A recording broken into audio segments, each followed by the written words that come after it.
পুরো জিনিসটা এক ধরনের নাটকের মতো মঞ্চায়িত হয়েছে। নির্বাচন কমিশনে যাওয়ার সময় আমরা দেখলাম যে নির্বাচন কমিশনের সামনে 2-3 হাজার ছাত্র দলের নেতা কর্মী এক ধরনের মব সৃষ্টি করে আজকের মতো গুরুত্বপূর্ণ দিনে, যেদিন একেবারে আপিল শুনানির শেষ দিন, ওনারা সাস্টের ইস্যু বলতেছে, কিন্তু সাস্টের ইস্যু আজকে শুরু হয়নি, এটা চলতেছে অনেকদিন আগে থেকে, 2-3 সপ্তাহ ধরে চলতেছে।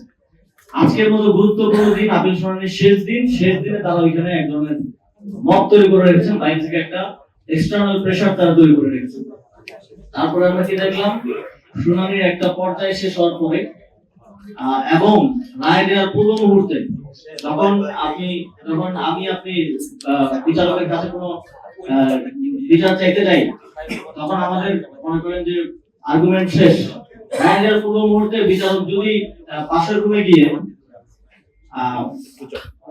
অপরাধীর সাথে বা অপরাধীর সাথে কিংবা অপরাধীর পক্ষের যারা আছে তাদের সাথে বসে এসে রায়টা দেয়, সেই রায়টা কোনোভাবেই একটা নিরপেক্ষ রায় হওয়ার সুযোগ নেই। আমরা খুবই শঙ্কার সাথে দেখলাম এটা, সেখানে একদম চাক্ষুষ দেখলাম যে মিটিং এর মাঝখান থেকে শুনানি একটা পর্যায়ে শেষ হওয়ার পরে তারা বললেন যে তারা 15 মিনিট নেবেন, তারা ডিসকাশন করে এসে তারপর রায়টা দিবেন। সেই 15 মিনিট তো 1.5 ঘন্টার মতো, 1.5 ঘন্টা হলো 15 মিনিট থেকে, এবং সেই 1.5 ঘন্টার মধ্যে যে ঘটনাগুলো ঘটেছে সেটা বাংলাদেশের গণতন্ত্রের জন্য আসলে সংকেত। সেই 1.5 ঘন্টার মধ্যে তারা বিএনপির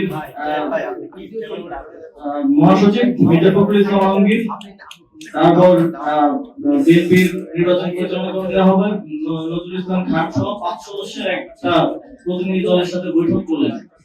1.5 ঘন্টা পরে তারা এসে রায় দিলেন, এবং সেখানে একজন একেবারেই পার্টি ছিলেন যে শুনানিতে বিএনপির প্রার্থীদের পক্ষ থেকে,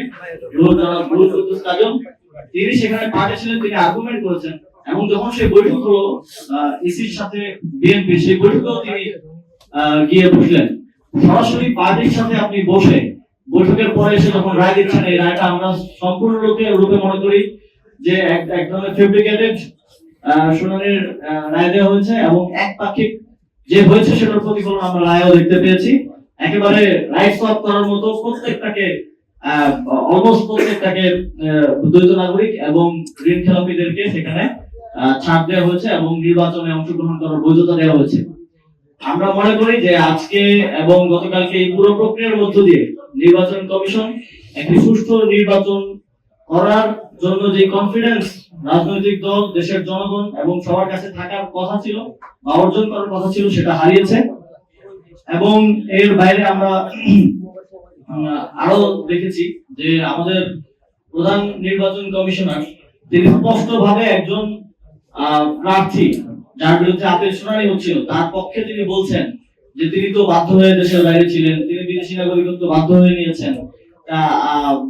আমি পার্সোনালি জানি যে খুব ইমোশনাল একটা স্টেটমেন্ট উনি মেক করেছেন, যেটা বিষয়ে এখনো রায়টা আসে নাই। এটা শুধু এই একটা ইস্যুই আজকে রাত অথবা আগামীকালকে রায় আসার কথা, সেটা হচ্ছে কুমিল্লা 3 সংসদীয় আসনের বিষয়। কিন্তু রায় দেওয়ার আগেই তিনি ইমোশনালি বলে দিচ্ছেন যে আসলে ওই লোকটা আসলে ল পয়েন্টে না পেলেও বায়াসলি ইমোশনাল পয়েন্টে পাওয়ার জন্য। যদি এরকম ভাবে আমাদের নির্বাচনের কার্যক্রম সামনের দিকে যেতে থাকে, তাহলে আমরা শঙ্কা প্রকাশ করছি যে বাংলাদেশে একটা সুষ্ঠু নির্বাচন এই নির্বাচন কমিশন বাস্তবায়ন করতে পারবে না। এবং আজকের মতো একটা দিনে কোনোভাবেই যখন আমরা দেখি বাইরে মত সৃষ্টি করা হয়, ভিতরে রায়ের পূর্ব মুহূর্তে একটি নির্দিষ্ট দলের সাথে বৈঠক হয়, বৈঠকের পরে এসে রায় হয়, খুব স্পষ্টভাবে বোঝা যায় যে এটা একটা ফেব্রিকেটেড শুনানি আজকে হয়েছে। এবং এখানে অনেকগুলো বিতর্কিত প্রার্থীকে এবং সংবিধান লঙ্ঘন করে, আরপিও লঙ্ঘন করে এবং বাংলাদেশের প্রচলিত আরো কয়েকটি আইন লঙ্ঘন করে প্রার্থীদেরকে বৈধতা দেওয়া হয়েছে। আমরা যদি ঋণ খেলাপির বিষয়ে আসি, চট্টগ্রামের একজন বিএনপির প্রার্থী আসলাম চৌধুরী, তিনি 1700 কোটি টাকা ঋণ গ্রহীতা বিভিন্ন ব্যাংক থেকে বাংলাদেশের, এবং 1200 কোটি টাকা ঋণ খেলাপি। 1200 কোটি টাকা ঋণ খেলাপি একজন ব্যক্তি 5টা